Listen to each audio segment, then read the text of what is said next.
Estaba leyendo con cierta nostalgia, cierta tristeza, un reporte de la Organización de las Naciones Unidas, en la que informan que 258 millones, fíjense nada más, dos veces la población de México, de todo el país por supuesto, 258 millones de personas sufrieron hambre en el año 2022.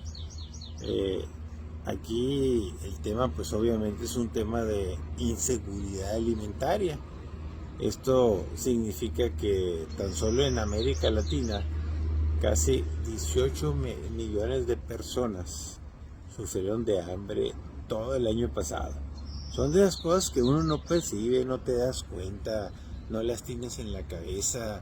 Eso de las crisis alimentarias son realmente dolorosas, porque de por sí, viendo también la misma, me metí a internet a ver el tema que ya he comentado en otras ocasiones de los refugiados en el mundo, producto de muchas cosas, principalmente de los que huyen de las guerras, de los que huyen de los terroristas, de los grupos paramilitares, de los que huyen del narcotráfico o el crimen organizado de sus ciudades, de los que huyen de los dictadores, de aquellos que huyen del hambre, y no se diga también de los fenómenos naturales, como ha pasado con Haití, por ejemplo.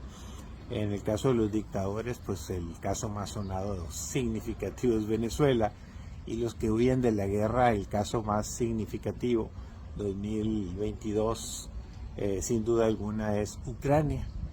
Entonces, imagínese usted, ya le expuse que hay 258 millones de personas sufriendo de hambre en el mundo. Pues a esto le sumamos que, de acuerdo a las cifras que publica la misma ONU, hay países que, que provocan que la gente tenga la condición de refugiada porque huye a otros lugares. Unos huyen adentro de su mismo país, abandonan sus pueblos para alejarse de las guerras, del hambre, del narcotráfico, lo que sea posible. Y otros huyen de su país, o sea, literal, con lo que pueden cargar. Y muchas veces pues son madres que van cargando a los niños o son familias enteras, y uno ve las caravanas y las caravanas y pues se le parte el alma a cualquiera.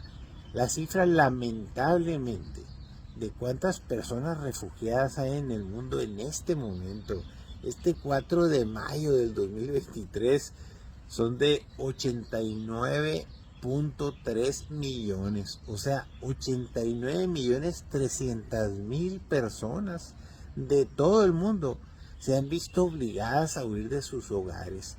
Fíjense nada más qué cosa tan dolorosa. Y de esto, nomás para que usted vea el impacto tan brutal, de estos 27 millones de estas personas refugiadas son menores de 18 años, niñas, niños, adolescentes, gente que no tiene, pues para empezar, incertidumbre en comer, incertidumbre dónde vivir. Es decir, no tienen casas, viven en carpas, en donde puedan, a como puedan. Incertidumbre en alimentarse, en cómo aliviarse, incertidumbre en educación. En pocas palabras, sus expectativas hacia el futuro son prácticamente las más deplorables y las más dolorosas que puede suceder en un mundo en el que nos jactamos de la modernidad, nos jactamos de la tecnología.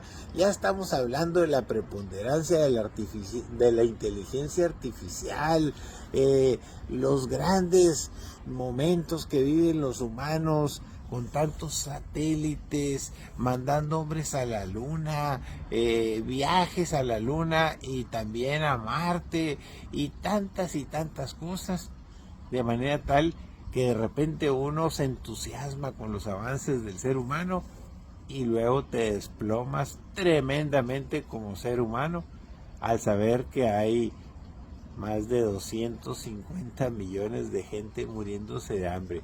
Porque el hecho de que sean una estadística del 2022 no significa que ahorita estén sufriendo hambre. Yo acabo de hacer una donación a la Organización de las Naciones Unidas que se dedica a esto, pues publican todo eso y al final viene ahí si usted quiere donar $10, $20, $50, $100. Lo hago como lo hago también con las organizaciones medioambientales, de protección al medio ambiente.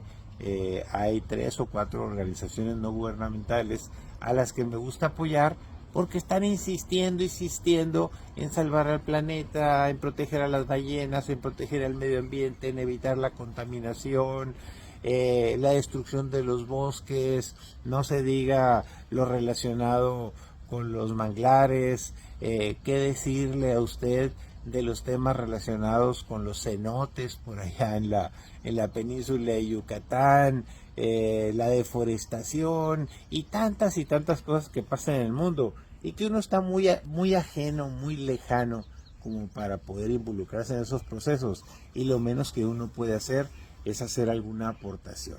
Entonces son cosas interesantes, obviamente el origen de las gentes que son refugiados, que fundamentalmente salen de su país, lo encabeza Siria, que es un país árabe que tiene casi 7 millones de personas que han salido de Siria y andan por todo el mundo buscando un hogar. Dice, nada más que doloroso. Pero el segundo, y tiene una razón lógica, con casi 5 millones, 4.6 millones de personas, se llama Venezuela, producto de la dictadura primero de Hugo Chávez y luego ahora de Nicolás Maduro. Vergonzoso, penoso, doloroso. Desde luego pues vienen otros países. En el segundo lugar de refugiados en el mundo en el 2022 pues lo alcanzó Ucrania.